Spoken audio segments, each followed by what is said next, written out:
So you're Philip, and you're from Scotland originally. Yes. But now you live in you live in Guangzhou. You have Correct. that nice tea shop in the largest tea market in the world in Guangzhou. Uh-huh.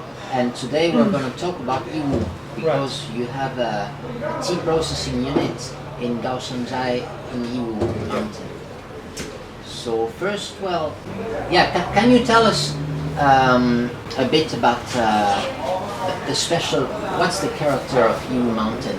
How would you introduce Yiwu tea to a total beginner? So yeah, for poor drinkers, Yiwu can be described as maybe the softer of poor characters. Typically more focused on a light, soft fragrance with a thick, viscous or smooth liquor. So yeah, that's kind of the more generic description of Yiwu. I guess if you're used to Monghai teas, maybe some very strong pours. Some people describe the Yiwu as a much lighter, mellower character, maybe not quite as heavy. It's quite like the opposite of Monghai area, right? Right. Usually we compare like what's east of the Mekong to the west of the Mekong. Correct, yeah. And so the west of the Mekong tends to be more straightforward, more aggressive than the east. So today we'd like to understand more about the geography of Yiwu. Can you subdivide Yiwu into different areas as far as taste goes, or geographical features, or techniques? I mean, there's kind of general areas for Yiwu Mountain.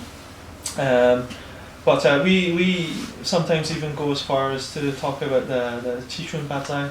So we break it down even further into village gardens and the individual characters of those. But more generically, we can kind of talk about Yiwu Zhengshan, which is the area around Yiwu town, the kind of area just west, just north, or just south.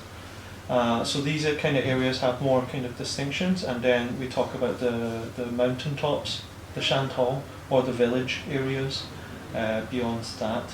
So when you say Chichun Bazai, it means 7 like big villages and 8 small villages? No, I mean that would be a literal translation, but technically it's more about the fact that there are so many villages now, because there are so many different gardens that have now kind of been identified for their unique tastes, their unique characters within the Yiwu kind of profile. Okay. Well, maybe we can start by your village, Gaoshanzai. Yeah. So Gaoshanzai is around 15-20 minutes, depending how fast you drive, from Yiwu town. It's one of the more famous now villages, and basically it has one of the more kind of notable fragrances in Yiwu character. So yeah, it's expanded a lot over, like the village itself has expanded a lot over the last few years. And that's mainly because of the tea gardens available there. So lots of new families, or expanding families there. Yiwu is a big mountain range, quite a big area, right? It's super huge. And so that Yiwu town, like the largest, the largest town in Yiwu Mountain, where is it located in that mountain? It's pretty much near the southern side. On the southern side of the mountains. So pretty much all the most famous areas will be north of Yiwu. So northeast is the most famous. Northeast. Yeah. Okay. And all that mountain is at the border with Laos, right? Correct. Okay, so you mentioned Gaoshanzai is famous for its fragrance. What about the other villages that surround this area? A couple of the most famous villages are just outside of Yiwu, and that would be Loshudong and Mahé. And there's a few villages before that, but the most famous are Loshudong and Mahé. Loshudong and Mahé. Yeah, and they have a kind of more distinctive character amongst the Yiwu teas as well. So they have a more kind of upfront bitterness, which is maybe not what Yiwu is known for. but it's even though it's an upfront, it's a soft bitterness that kind of turns into a huigan quite quickly. Okay. So it's not a lasting bitterness. Mm-hmm. But yeah, that's what that area is famous for. It's kind of more of a kind of straightforward style of pu'er within the Yiwu character.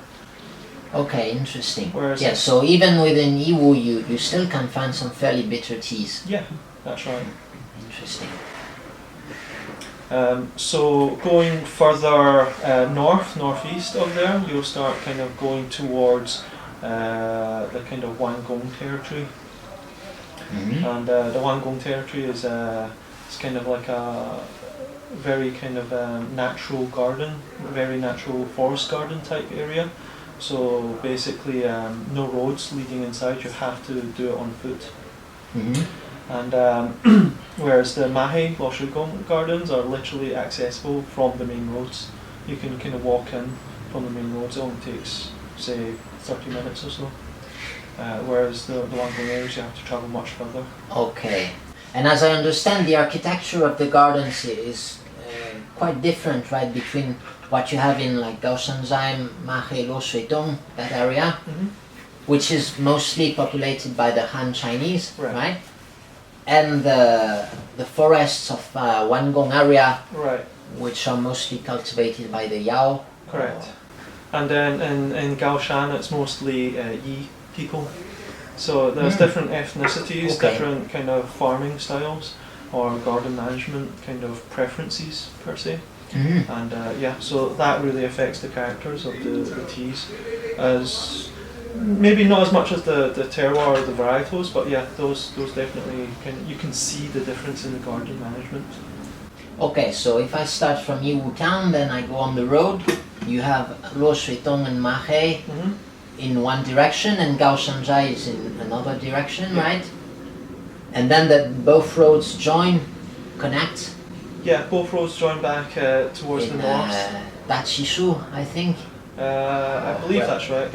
Anyway, and then you go north towards the Yao territories, Yeah. like the Wangong area, Yeah, that's right. which comprises mainly Dingjiazhai and Guafengzhai, the two main villages. Yeah. Guafengzhai is more kind of more east, the southern tip of that area, and that takes a different road. So it's that road splits off towards Guafengzhai, or Okay. you take the road further north towards the Wangong area. Yeah, and Guafengzhai is the most remote. It's Yes. really right Yeah. at the border with Laos. Pretty much, yeah. So when you say the Wangong area, how big is that area? The area itself is pretty large. It's now subdivided into villages, sub-gardens Okay. of each village family. So yeah. So they call it Wangongzhai, but actually there's no village there. Yeah, we don't really refer to as Guangzhou. We refer them to the sub villages now.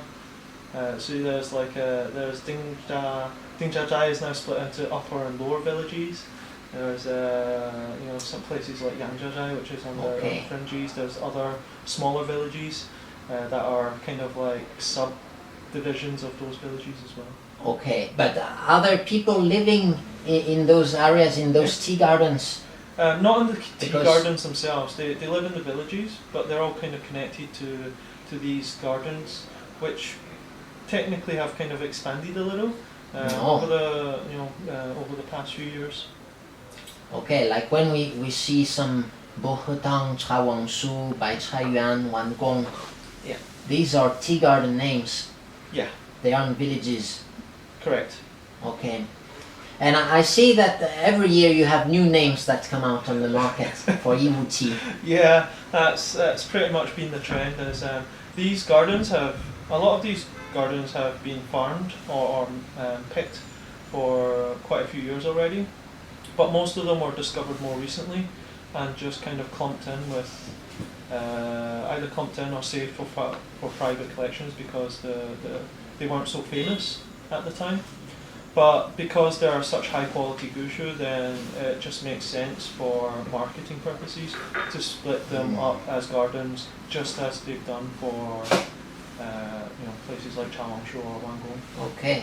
When you say they were discovered, do you mean that a couple of years ago they weren't harvested at all? People didn't know there was tea trees there? Yeah, either they were too remote and not very accessible, but people knew about them, or people were searching for gushu or gaogan and found these particular sets of trees in the remote and started kind of developing roads or paths towards these so that they can start cultivating them. So it seems that there's a bit of gold digging going on in Yiwu, like it's basically a huge piece of wild forest and hills, and we know there are like tea trees growing there, and we have to find them, but it's really hard because it's very dense forest. It's very dense forest and the tea trees are very sparse. So previously when tea prices were not so good, it just didn't make financial sense to put in that much effort to find them.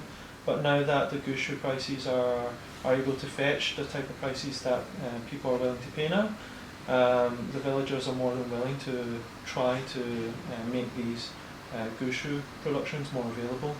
So people are trying to find the gushus again and trying to open up paths to them. So if you feel like a real tea adventurer, you should go there and try to find wild tea trees in the forest or abandoned tea trees, because we don't really know whether they are wild or if they were planted maybe a long time ago and forgotten.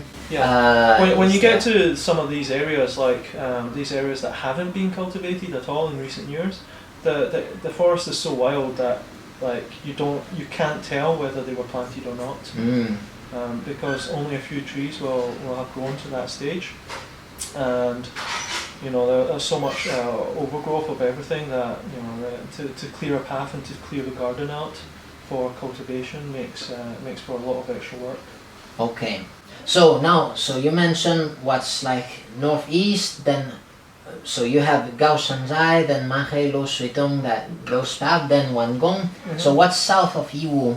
South of Yiwu, the most famous garden south of Yiwu is Tongqinghe. That'll be the biggest set of gushus down there. So that's been, again, another name that's been kind of bigged up over the last 2 years. The prices of that particular garden have increased very significantly as a result of the effective marketing. The village nearby, Tongqinghe village, is what they call it now, and basically they have grown quite considerably as a result of being managing those gardens. Okay. How would you compare that new area in terms of taste to the, for example, what you have in Wangong area? As I understand, the architecture is quite similar. It's mainly abandoned tea gardens in the forest, like really heavy forests and really big trees. Yeah, that's right. So they would be comparable to the Wangong area in terms of management and architecture. Yes, very much so. And it actually shows in the makeup of the tea as well. It's actually, the Tongqinghe character has many similarities to the Wangong gushu character as well. Okay. So yeah, it's maybe not like whereas Guangzhou or the Changshu area is kind of a bit more unique in its flavour profile.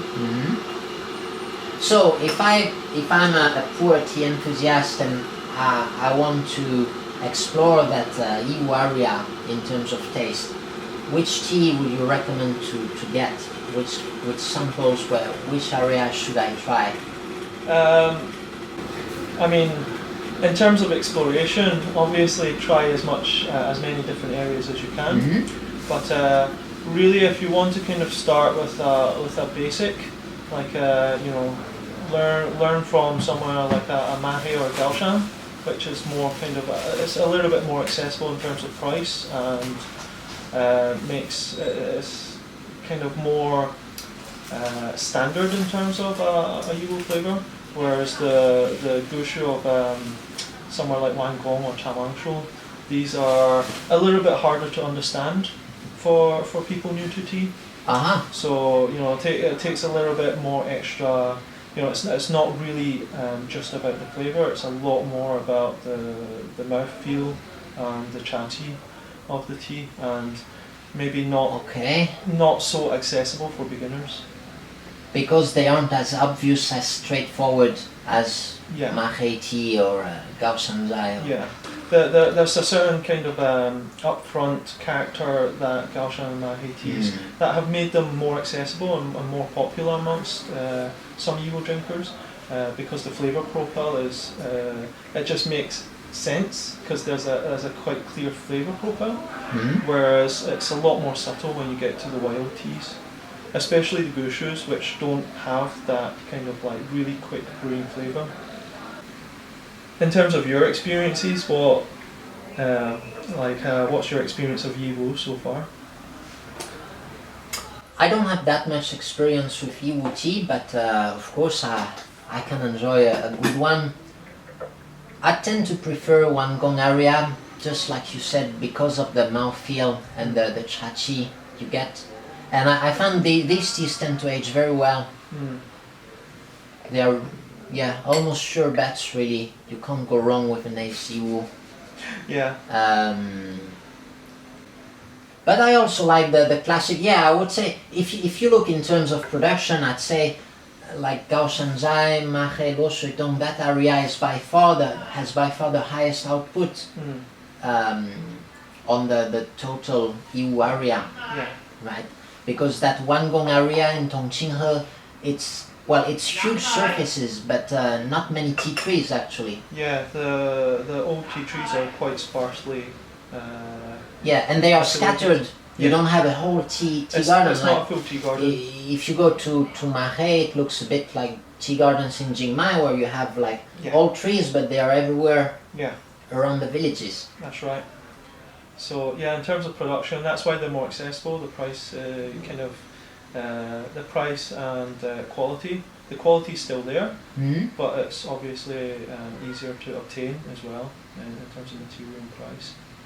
So because there are so many fake teas that are called like Guangdong area, including many that come from Laos actually.